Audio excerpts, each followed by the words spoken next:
Estamos começando mais um programa Desafio Profissão, um programa da equipe de orientação profissional do curso de Psicologia da PUC de São Paulo e do NASCE Orientação Vocacional. Hoje com um programa temático abordando a questão da escolha profissional. Conosco estão Regina Sônia Gataz Nascimento, que é psicóloga, mestre e doutora pela PUC de São Paulo, professora do curso de Psicologia da PUC, diretora da Clínica Psicológica Ana Maria Popovic, também da PUC, membro da equipe de orientação profissional da PUC e orientadora vocacional na clínica particular.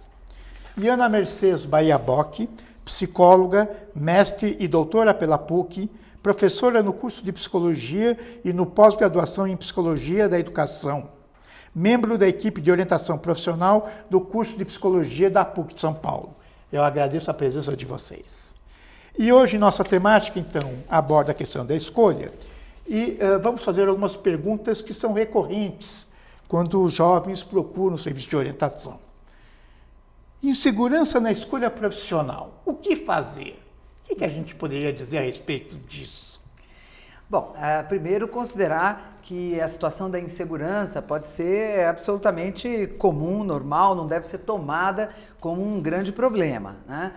Sempre que a gente vai fazer uma escolha, seja lá a mais simples, escolher qual doce que a gente vai comprar, qual sapato, qual vestido que a gente vai na festa, a gente sempre tem uma certa insegurança. E da mesma forma como a gente faz para resolver esses momentos de escolha, a gente deve fazer, guardadas as devidas proporções, a gente deve também fazer no momento da escolha da profissão, que é considerar o cenário. Quer dizer, onde é que eu vou, o que eu quero, o que eu gosto, o que as pessoas esperam de mim, o que me encanta, o que me atrai, quais são as informações que eu tenho, o que eu sei, o que eu não sei, o que eu sei da minha vida escolar, o que eu sei do que eu pretendo, as coisas, das alternativas que eu pretendo. Então, sempre buscar informação incessantemente, incansavelmente, né? É um momento que a gente deve traduzir a insegurança em uma busca ativa de informações e de aspectos que podem ajudar na escolha. A escolha, ela é um momento rico de quanto maior o número de aspectos, de informações, de coisas que eu considerarei para fazer a escolha, melhor, apesar das pessoas terem medo da quantidade de informação. Eu concordo totalmente com a Ana e eu poderia acrescentar mais algumas coisas, né?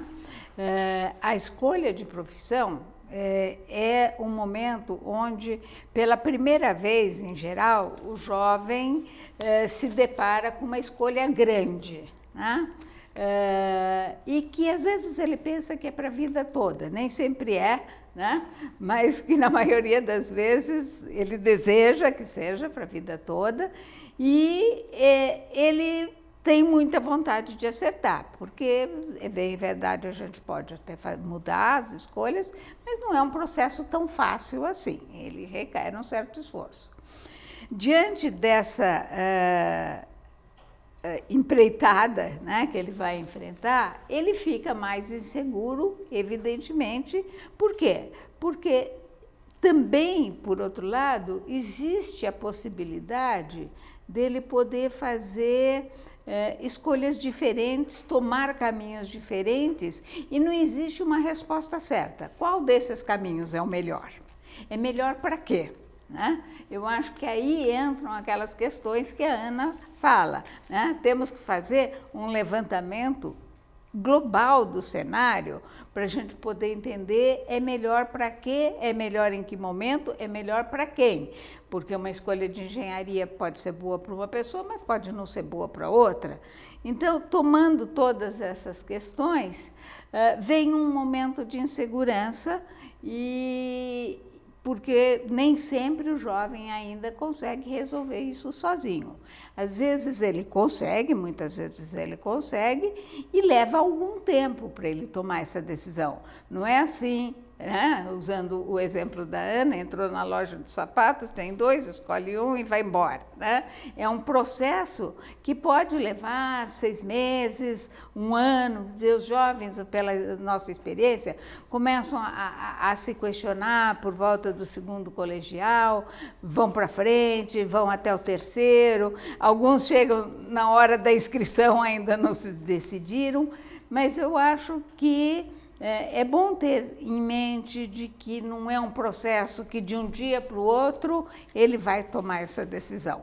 E vai passar um período inseguro, se questionando, se perguntando, buscando informações, enfim, né?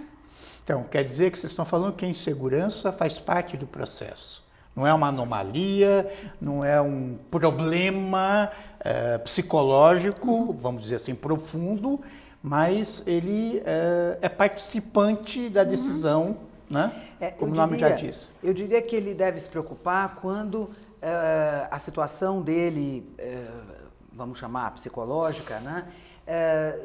Faça com que ele pare, com que ele se paralise. Então, assim, ele não consegue buscar informação, ele não consegue conversar com os pais, nem com os amigos sobre as dúvidas dele, ele não consegue perguntar alguma coisa para a professora, ele não consegue ir buscar, ler um livro sobre isso, ou ir num arquivo na internet, buscar informações sobre aquelas profissões que ele está considerando. Então, se ele se paralisar, ele deve se preocupar. Mas, se não, ele deve tocar para frente. É processo, o processo é isso, o processo é vivido, né? E ele tem que saber que tudo isso faz parte do que a gente chama processo de escolha da profissão. Eu acho que acrescentaria a questão de, em algum momento, não ter nenhuma escolha, quer dizer, não gosto de nada, né? Esse é um ponto também que eu acho que às vezes causa a preocupação deles e que eu diria que talvez seja, porque assim, normalmente eles têm várias opções, né? De repente, não me interesso por nada. Eu acho que é um processo de indecisão mais complicado, vamos dizer um pouquinho. Não quer dizer que seja patológico, né? Mas é um pouco mais complicado. E eu acho que tem mais uma questão. Algumas pessoas são mais inseguras, outras pessoas são menos inseguras. E cada um também deve saber reconhecer o grau das suas inseguranças, né? E como tem resolvido as suas inseguranças. Como decidir qual carreira seguir? É uma pergunta, claro, constante. Isso por detrás vem, existe algum aspecto que deve ser priorizado, algum aspecto mais importante? Tem um ponto que diz, é isso que define? Né? Como decidir uma carreira? Eu diria que considerando todos os aspectos que estão envolvidos, eu não apontaria nenhum aspecto mais importante. Claro que o sujeito que está vivendo o processo pode considerar um dos aspectos mais importantes. Então, ele pode... Eu, quando pergunto para meus alunos, muitas vezes, por que vocês escolheram psicologia, a maior parte escolheu psicologia porque eles, desde pequeno, foi uma pessoa que sabia ajudar os outros e a família sempre disse, você sabe ajudar.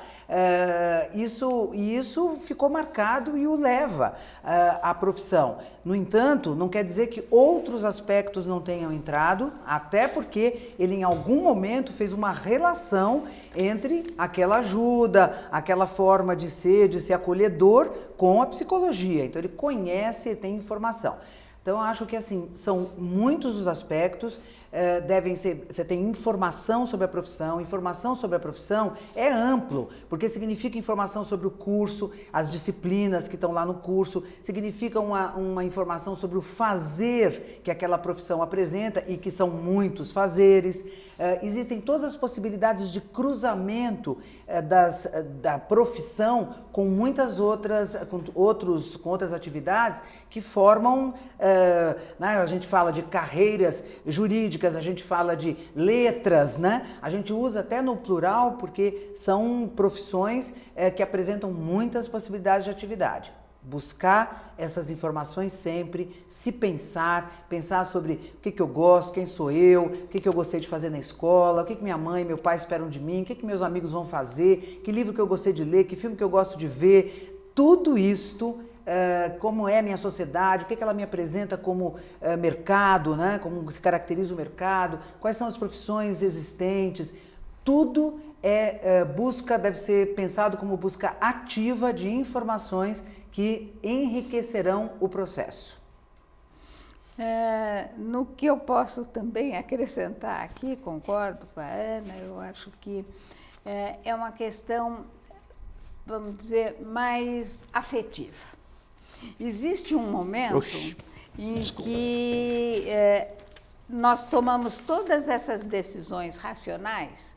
O curso é isso, ele me oferece isso, eu sei matemática, então vai me ajudar nesse curso, eu sou bom aluno, posso entrar numa boa faculdade, enfim, né? A gente vai construindo esse processo de escolha por caminhos racionais. A profissão me dá dinheiro, porque eu tenho que viver da minha profissão, quer dizer, no momento em que eu escolho a profissão, tem que estar associada a essa questão do dinheiro.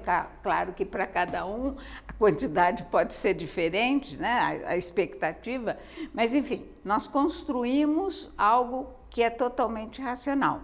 Mas existe um momento em que essa escolha é afetiva, né?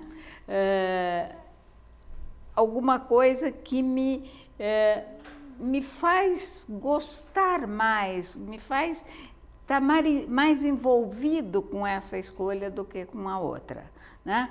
Então, mas isso, quer dizer, a gente também tem que tomar o cuidado, porque essa escolha não pode ser só afetiva, né? Em alguns momentos e para algumas pessoas talvez ela até seja, mas no geral, para uma boa escolha, ela deve ter junto, né, esse processo que a gente vai construindo durante um tempo da vida. A gente trabalha... Eu vou brincar um pouco, tá. Né, com a ideia, quer dizer, se eu pegar e colocar tudo isso no liquidificador, conhecimento das profissões, que mais? Mercado. Conhecimento do mercado, da grade, também conhecimento de si próprio, quem eu sou, o que eu gosto, o que eu não gosto, minhas disciplinas, conhecendo também a economia. Se eu colocar tudo isso no computador, isto flui automaticamente em uma escolha? Qual é o curso que eu vou fazer e que profissão eu vou me dedicar no futuro? Não. Não. Não, porque não vai sair uma só resposta. Quer dizer, você juntando tudo isso, pode ser que saiam umas 5 ou 6 respostas, né? Não é uma coisa assim, A mais B mais C mais D, né? Igual a tal profissão. Não. Você vai construir, eu gosto de matemática, você pode ser economista, você pode ser engenheiro, você pode ser professor de matemática, você pode ser físico, você pode, enfim, né? Quantas coisas você pode ser gostando de matemática ou sendo bom em matemática. E assim por diante, né? Quer dizer, sempre existe uma gama de respostas. Então, não há, se fosse assim, eu acho que seria muito mais fácil fazer a escolha no final. A gente tem ainda um outro processo, né? A primeira parte e a segunda parte. E eu acho que o sujeito é produtor desse, ele é o dono do seu processo, ele é o autor do seu processo de escolha, porque senão seria muito fácil perguntar assim, o que é para eu fazer. Antigamente era assim, né? Nasceram os 3 filhos homens, um tem que ser engenheiro, um tem que ser advogado, um tem que ser médico, pronto, tá resolvido. Ninguém escolhe. As mulheres é que começaram a ter o problema da escolha da profissão, né? Porque elas podiam até escolher. Mas assim, o sujeito hoje é pensado como o autor do seu processo. Então, ele precisa se dar conta disso. E essa mistura que ele vai fazer de informações, vou chamar assim, né? Ali no liquidificador ou no computador, você primeiro colocou no liquidificador, que seria muito mais complicado. Mas assim, essa mistura que ele faz vai resultar na construção ativa dele numa cara que as profissões têm para ele. E ele poderá, que eu acho que tem a ver com o aspecto afetivo que a Regina fala, que é dedicar mais afeto ou menos afeto àquelas coisas, né? Gostar mais ou gostar menos. E sem dúvida, vai chegar uma hora que ele tem que escolher. Então, a gente falou até agora de processo de escolha, mas o processo de escolha, ele tem um ponto ali que é o ato da escolha. E aí a gente gosta sempre de dizer, né, o Silvio gosta sempre de trazer essa ideia de que é um ato de coragem. Porque ele ali, se ele está em conflito, se ele tem várias alternativas, ele terá que se encorajar para escolher uma dessas. O que não quer dizer que é para a vida toda, o que não quer dizer que é uma sentença fatal, o que não quer dizer nada disso. Mas ele terá que tomar a coragem e escolher. E isso significará também escolher o que ele vai perder.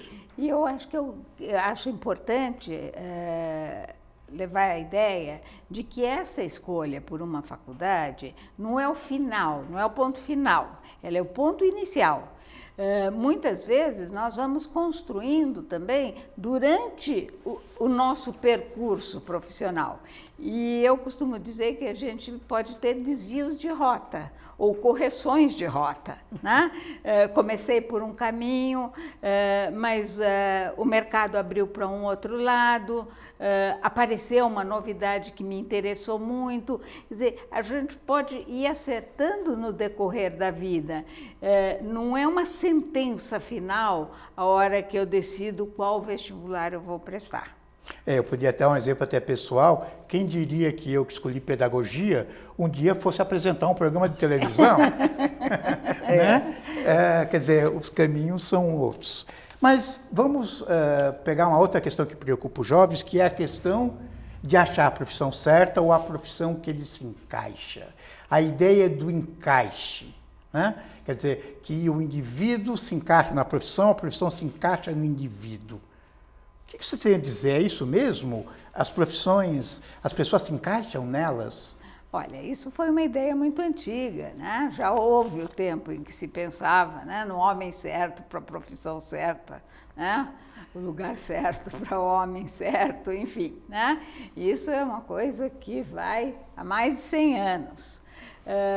E a vida foi mudando, a sociedade foi mudando, a economia foi mudando, as pessoas foram mudando, né? E hoje a gente sabe que não existe essa relação tão fechada. Quer dizer, eu acho que seria muito ruim para nós, pessoas, seres humanos, se a gente tivesse uma única possibilidade nesse mundo todo, né? Quer dizer, se eu tivesse que ser construída para aquele lugarzinho, né? E se aquele lugarzinho só tivesse me esperando na vida, né? Eu acho que tudo é muito mais dinâmico do que isso. E eu acho que tem... quando a gente pensa assim, dessa forma, é um mito, né, da escolha certa, né? Eu diria que a melhor escolha é aquela que considera o maior número de elementos, de aspectos. Mas eu acho que assim, esse mito do encaixe, ele significa fundamentalmente falta de informação. Porque ele toma a profissão ou as profissões a partir de um estereótipo dela. Então, assim, eu não vou fazer medicina porque eu não gosto de sangue. Como se todos os médicos lidassem com isso. Eu não quero fazer psicologia porque eu não quero lidar com louco. Né?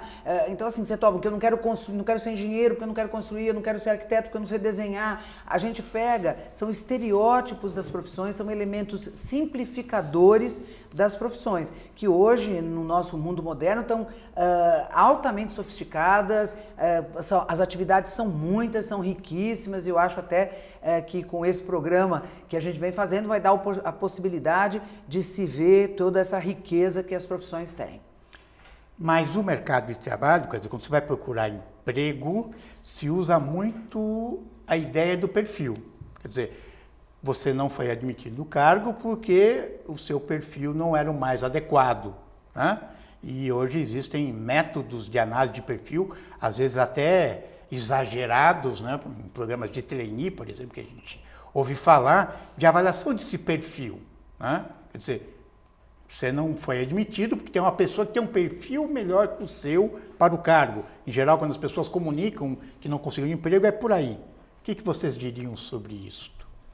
Eu tenho a impressão que a questão do perfil, ela hoje está muito mais no mercado como um recurso de seleção. E ela se refere muito mais a habilidades ou competências, às vezes que não são exatamente da atividade a ser realizada. São traços psicológicos, são traços de liderança, de capacidade de organização do grupo, né? São essas questões que poderiam estar presentes em todas as atividades que os humanos vão realizar, né?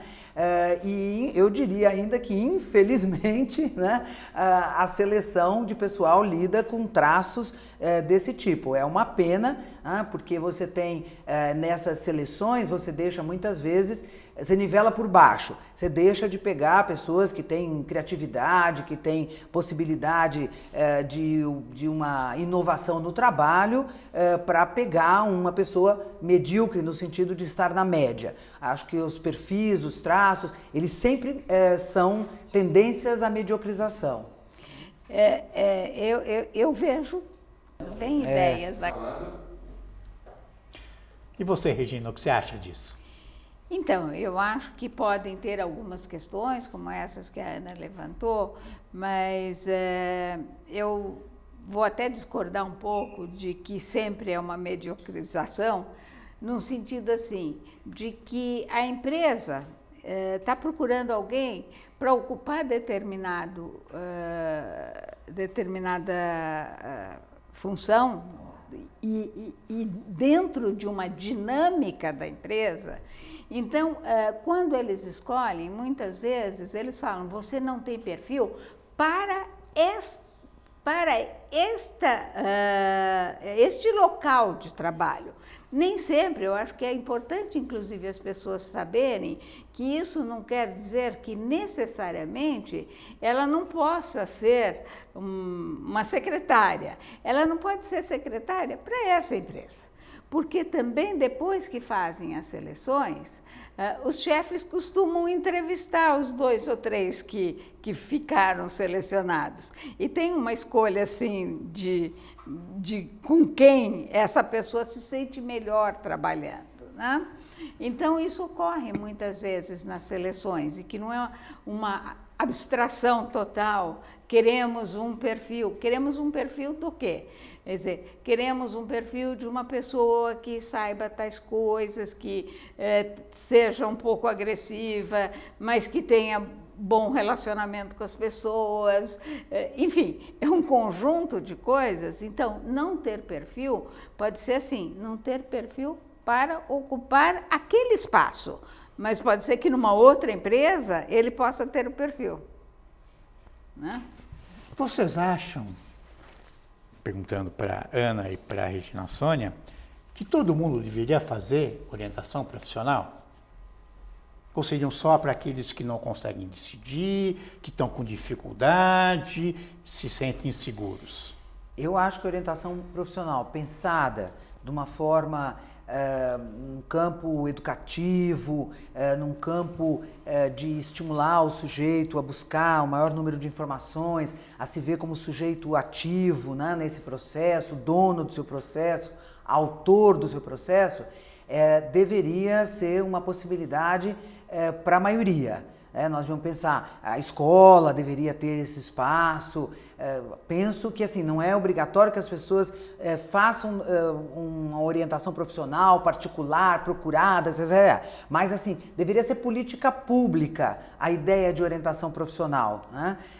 Construída nos campos educacionais, construídas até em CRAS, em espaços como os Centros de Referência de Assistência Social. Poderia-se ter assim, uma ampla divulgação da possibilidade da orientação profissional. Eu acho que essa é para todos, né? Eu acho que deveria ser um direito de todos. Por outro lado, vamos dizer, procurar a orientação em outros espaços, um movimento individual, pode ser em grupo, mas o movimento da busca individual pode acrescentar elementos que às vezes o adolescente não está totalmente preparado para tomar suas decisões, quer dizer, vai acrescentar os elementos nessa direção.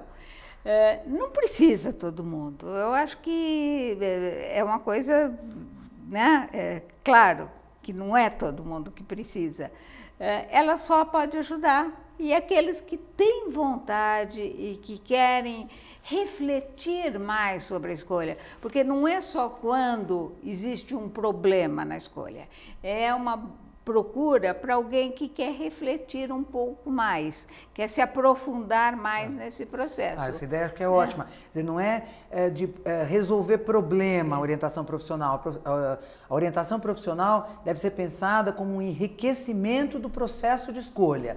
E, nesse sentido, ela deve estar ao alcance de todos. Eu agradeço a participação de Regina Sônia, de Ana.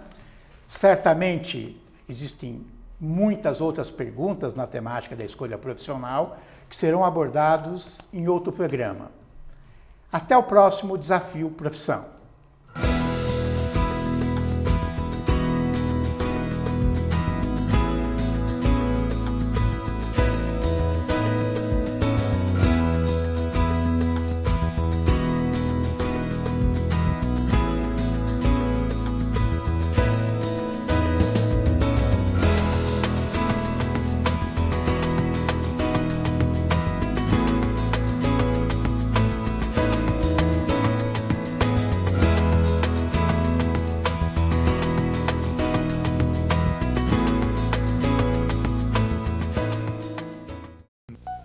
Nós temos em 1991 aquilo que nós chamamos de a Primeira Guerra do Golfo, que na verdade não foi uma guerra, porque uma guerra acontece quando você tem uma certa similaridade entre as forças em luta. Quer dizer, isso aí é uma atrocidade. Então o que houve foi um ataque internacional contra o Iraque. O pretexto para a realização do ataque foi o fato de que o Iraque havia invadido o Kuwait, o país vizinho do Iraque. Mas, na verdade, do que se tratava era o seguinte: os Estados Unidos, que não estavam contentes com a situação da existência da OPEP e a existência de um organismo internacional que fixava os preços do petróleo, os Estados Unidos queriam intervir diretamente na fixação dos preços do petróleo. Então, eles invadiram o Iraque, que é o segundo maior produtor de petróleo do mundo, controlaram o Kuwait, que é o terceiro produtor de petróleo do mundo, e os Estados Unidos já eram auxiliados pela Arábia Saudita, que é o primeiro produtor de petróleo do mundo. Então, quer dizer, já o primeiro ataque em 1991 foi um resultado do interesse dos Estados Unidos em controlar diretamente as reservas de petróleo. E naquela ocasião eles só não completaram o processo de ocupação do Iraque porque eles achavam que neutralizando o Saddam Hussein, isso já seria suficiente para controlar a política de preços, etc.